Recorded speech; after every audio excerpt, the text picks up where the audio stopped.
Hi everyone, and welcome to March. I can't even believe that we're sitting in March 2021, which is fantastic. The last couple of months have been incredibly busy and we're continuing that way. So that's the first piece of wonderful good news that I want to share with you. But before we kick off for March, I thought I would mention to you the sort of reflections that I've been doing of late, and I'm sure you've all been doing the same thing, and that is thinking about this time last year. So this time last year for us, we were just, as a business, just entering into that sort of stage of COVID. Do we go into shutdown, lockdown? What's happening? What do we do with our business? How do we react? How do we help people?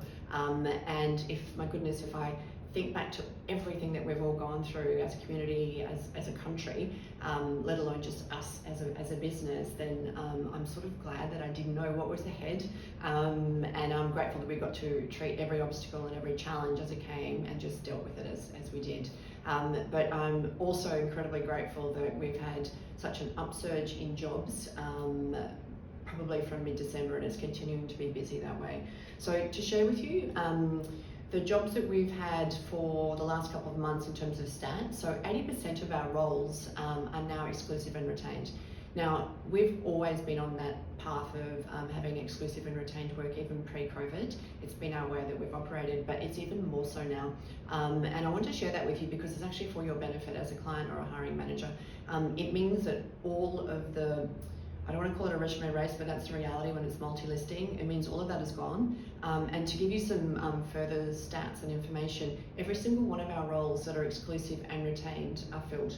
So 100% a fill rate when we work on exclusive and retained work, and that has to be of benefit to you. Some other information for you, our fill rate sits at 7 days when it's exclusive and retained. So that means the very day that you give us the briefing, everything else is rolled out from there, and sometimes it's even quicker than 7 days. So worst case scenario, by the 7th day you're at offer and you've had your candidate accept the role and everything else is all hunky-dory and ready to go. So what else to share with you? 75% of actually our work, because I measure everything, 75% of the work that has come through has been repeat business and also referred. So thank you very much for coming back to us, and thank you also for referring your friends and clients to us as well. We really appreciate that.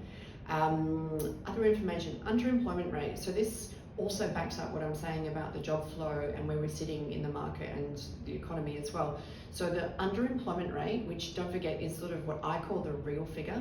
So that takes into account if you're working part-time but don't want to be working part-time and you want to work permanently.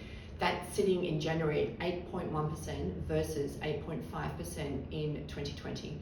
So that's a fantastic figure to look at and resolved.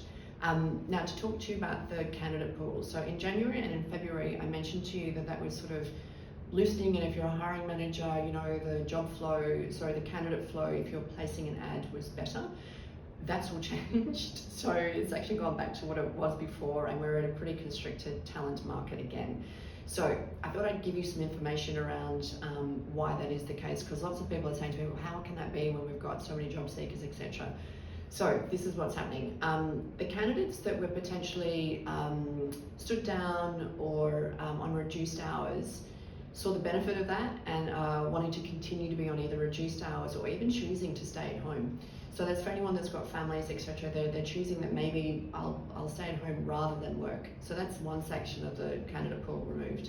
Then you've got the other piece that is I'll work part-time, so that's another section. And then you've got the people who are in the workforce at the moment who value job security to the point where they won't be changing jobs. That cuts out an enormous amount. I'm going to put a figure on that at 40%.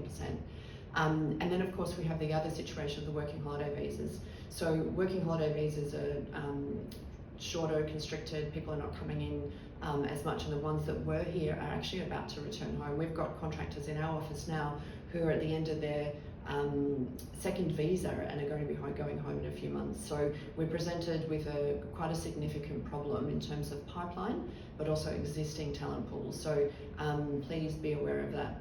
On that topic, in February we had the very lovely Lisa Anise, CEO of Diversity Council Australia, present in our masterclass. And what was great about that was we all talk about bias, diversity, inclusion, all of that. And I've always spoken about sort of removing bias, but in actual fact, you can't remove your bias. So instead what you need to be is aware. And in my blog that came out last week for February, I speak about sort of the older workforce and the fact that maybe we've got a whole section there that there's an untapped, or as we've described it, an ocean of candidates that maybe we can be tapping into.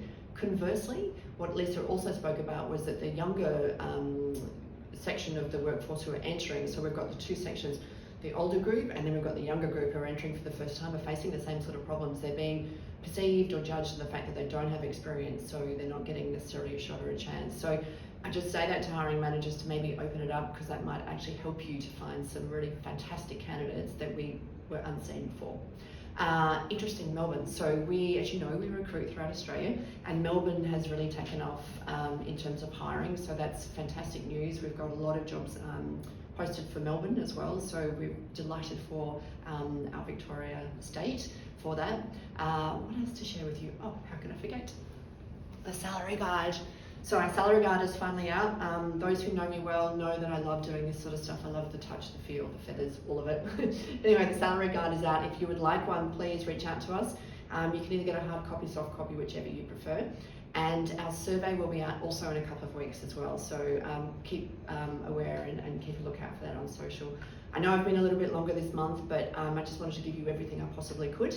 And I hope you've enjoyed that. Thank you so much.